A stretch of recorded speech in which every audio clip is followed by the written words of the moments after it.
Bonjour Leo and welcome back to my channel. Claude here. Today I'm going to be doing a monthly tarot reading for November, so I hope you're doing well. I'm going to be using the Santa Muerte tarot deck and it will be linked in the description box below as always.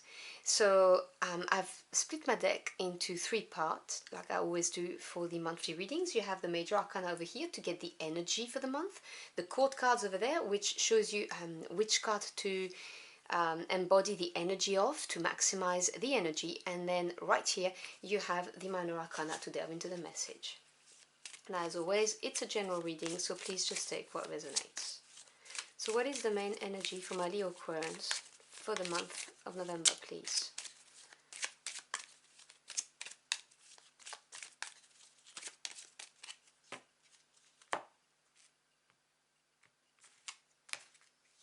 So your energy, Leo, is Judgment. Big card. And I will go through all of the meanings when all the cards are on the table. What court card? Oh! Well, that's interesting. The King of Swords wanted to come out. Let's see. So what court card are they advised to embody for the month to maximize the energy?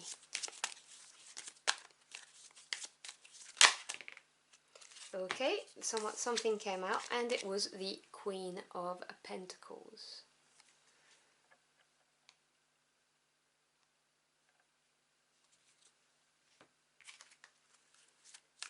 So what do my Leo Aquarians need to know for November for their highest good?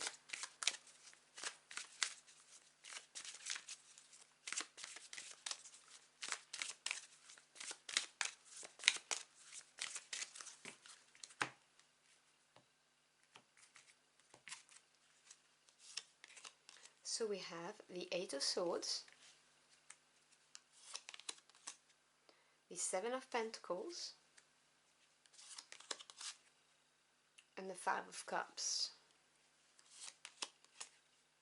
The Nine of Pentacles,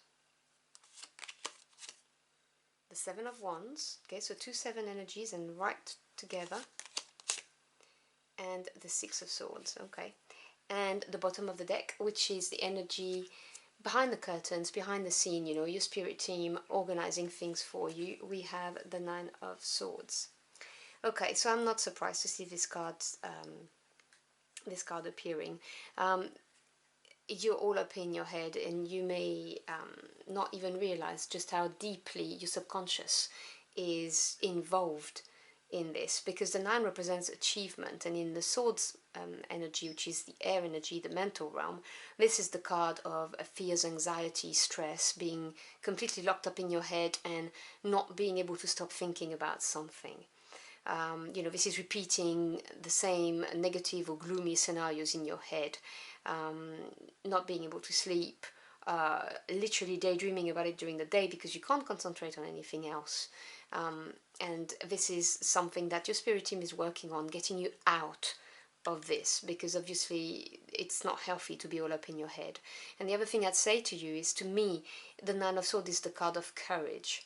This is looking at those thoughts that worry you, are the cause of great distress and stress, generally speaking, and looking at them and thinking, okay, these are just thoughts, these are just possibilities, they are not real yet. And remember that whatever you put your attention to will manifest. So if you concentrate and focus on the negative, you're going to bring about more negative in your life. So it's very important to not stay in this energy and just face those thoughts and think, okay, you may or may not happen, but I'm going to do my damnedest for you not to happen, and I'm going to try and be positive about this. Now, I'm not saying this is easy, but I'm saying to you that your spirit team is working on this. They're going to try and get you out of this. And I find this illustration of the Nine of Swords very powerful. It really speaks to me. You know, the prison of the mind, the book of knowledge, you know, face those fears. So your energy is the energy of judgment, and this is the big wake-up call, which is why you've got this energy of the Nine of Swords here and the Eight of Swords. I'm not surprised to see this, because Judgment is one of the two karma cards that we have. We have Justice and Judgment in the tarot, and Judgment is the big transformation. So it can be, you know, a wake-up call in the sense that you realize something about your life, your job, your situation, or even a relationship. But it could also be a huge, suddenly surge of enlightenment, spiritual enlightenment, or even self-knowledge, and you shed the old you and you're reborn, as you can see here, with the skeleton coming out. And I love this illustration with, your ancestors being there watching over you, watching you grow, watching you peel off the layers, so that you get to your true self, your real light, the light that you are right within. So this is a big transformative energy that you're going to be going through in November, and you're not alone. You're going to have your spirit team with you. And the advice from your spirit team is to embody the traits of the Queen of Pentacles. Now, obviously, no genders attached, just the energy of the card. And the Queens in the Tower represents patience and understanding. They're nearly the masters of the suit. They're not the king yet, but they are observant. They're the yin energy. They absorb. They understand. And the Queen in the Pentacle suit is all about pragmatism and being very grounded, because Pentacles has to do with your physical realm, the material world. So it may refer to your home, your work, your job, your financial assets, education, bettering your skills, all of that good stuff. So the Queen of Pentacles is somebody who knows how to be prosperous and abundant. They know what to do and how much work to put into something, what is necessary to bring about prosperity and abundance. And this is very grounding, very stable energy, and it's not a rushing energy. This is being very balanced and very solid on your feet is what I'm hearing for today, specifically for your reading, looking at the situation from a very pragmatic view. And so you've got the Eight of Swords, obviously the card that precedes the Nine of Swords. This is the prison of the mind. This is thinking about something and not seeing a way out, not seeing the light at the end of the tunnel. And so this is like a self-inflicted prison, because you look at something, at a situation, a relationship, whatever the case may be, a project, and you're banging your head against the wall because you're thinking, I have no idea how to get out of this. I just don't know which way to go in order to bring about prosperity, abundance, whatever it is you're trying to get. And you have the Nine of Pentacles with it. Now this is a beautiful card. 9 is achievement in the tarot, and in the physical realm this talks about having worked long and hard at something and finally reaping the benefit, the harvest, if you will. This is gaining that confidence to stand on your own 2 feet, looking back and thinking, you know what, I've done this on my own. I can provide for myself and I have enough. I have savings, I can pay my bills, and I can give some to other people and charities, for instance, or helping friends. But it doesn't have to be necessarily financial. It can also be your time. Having enough of your time because you've done something very pragmatic, very concrete, which freed up some of your time, which means now you can do what you want with the rest of your time. This is a beautiful card. It really is. And obviously, having it with the Eight of Swords, this is letting me know that this is what you're trying to achieve, but you don't know how to get there.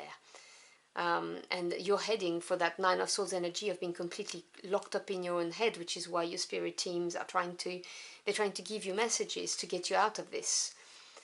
And the message is 2 sevens. Now 7s to me is a very powerful number. It's a very spiritual number, and it represents self-evaluation, self-analysis, which is how we get better, how we gain the experience, assimilate it, and then get that confidence to move forward. So you've got the 2 sevens, Pentacles, physical realm, and Wands, which is your fire, your passion, your spirit, your willpower to see something done.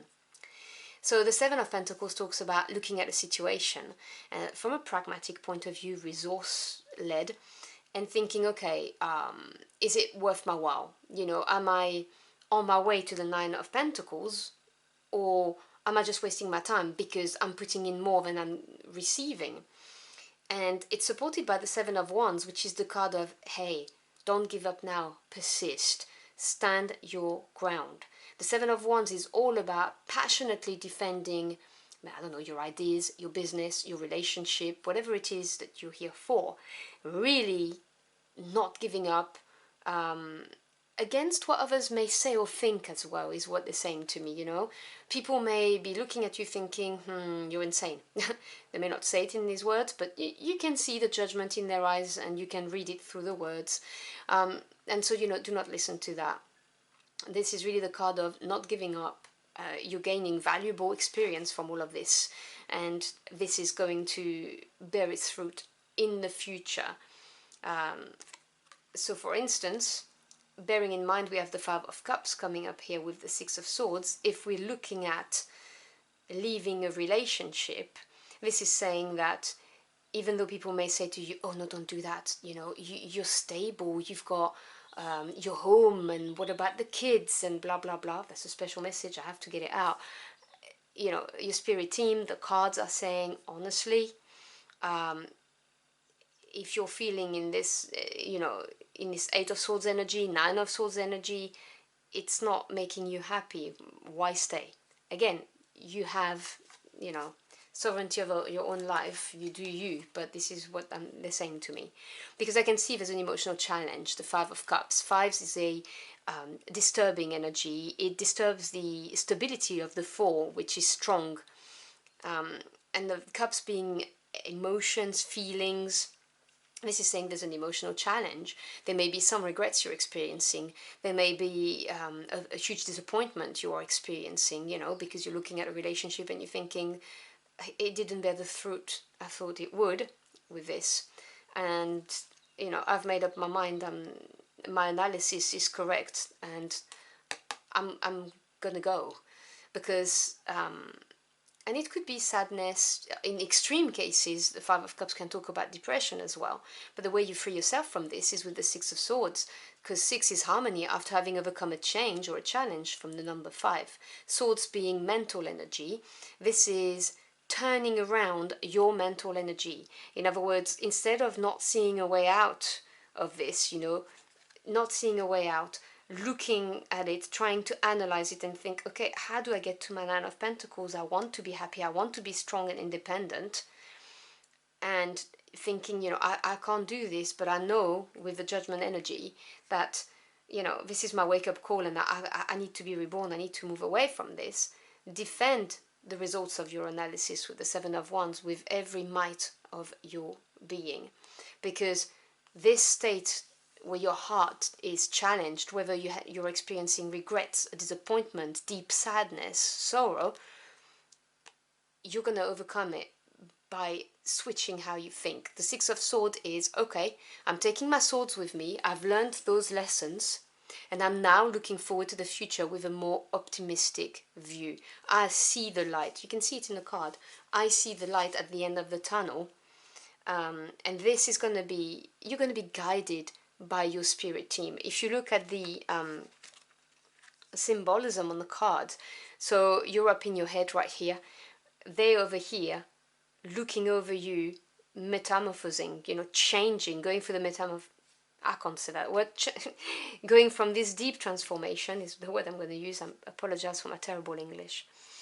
And, you know, you going to leave something behind, whether it's a relationship, whether it's a safe job, because you want that Nine of Pentacles. You want to be prosperous and abundant in your own rights and stand on your own 2 feet. And you've learned a lot from this situation, whether it was difficulties at work, whether it was a failed business, whether it was a failed relationship, and you're taking those lessons with you.